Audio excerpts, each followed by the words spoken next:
அதிகமா வருதா இல்ல உங்களுக்கு ரொம்ப அந்த நேரத்துல வலி தாங்க முடியாத அளவுக்கு எம்சி எடுக்கிற அளவுக்கு உங்களுக்கு பெயினா இருக்கா, இல்ல அந்த ஃப்ளோ வந்து ரொம்ப அதிகமா இருக்கு, இல்ல வருது ஸ்பாட்டிங் மட்டும் படுதுன்னா இது நார்மல் கிடையாது. கண்டிப்பா பேபிக்கு ட்ரை பண்ணீங்கன்னா பேபி தங்க மாட்டாங்க. இந்த மாதிரி ப்ராப்ளம் ஒரு 2 பேர் என்கிட்ட வரல, நிறைய பேரோட ப்ராப்ளம் வந்து சரி பண்ணி கொடுத்துருக்கேன். என்னோட மாலினி லேகியம் சரி பண்ணி கொடுத்துருக்கேன்.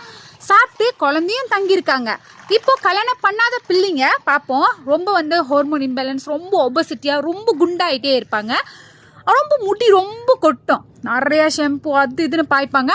ஆனால் இதுக்கு ஒரு தீர்வே காண மாட்டாங்க. பெண்கள் மட்டும் சாப்பிட போறீங்கன்னா 2 பாட்டில். ஒருவேளை ரொம்ப வருஷம் கணவன் மனைவி பேபிக்கு ட்ரை பண்ணிட்டீங்க ஆனால் பேபி தங்க மாட்டுறாங்கன்னா தயவு செய்து எடுத்து 4 பாட்டில் நீங்களும் அண்ணனும் எடுத்து சாப்பிடுங்க. 4 பாட்டில்.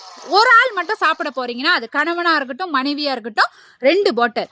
கணவன் மனைவி 2 பேருமே சாப்பிட போறீங்கன்னா 4 பாட்டில். நான் மறுபடியும் சொல்றேன், இந்த சிஸ்டம் மாசம் 2000 வெள்ளி செலவு பண்ணியிருக்காங்க. நான் இன்னொரு வீடியோல அட்டாச் பண்றேன், நீங்க போய் பாருங்க. என்னோட மருந்து வாங்கி சாப்பிட்டு மந்த்லி இப்போ பீரியடே வர ஆரம்பிச்சிருச்சு. எந்த ஒரு மெடிசன், எந்த ஒரு ஹார்மோன், பர்த் கண்ட்ரோல் பில்ஸ் எதுவுமே எடுக்கல.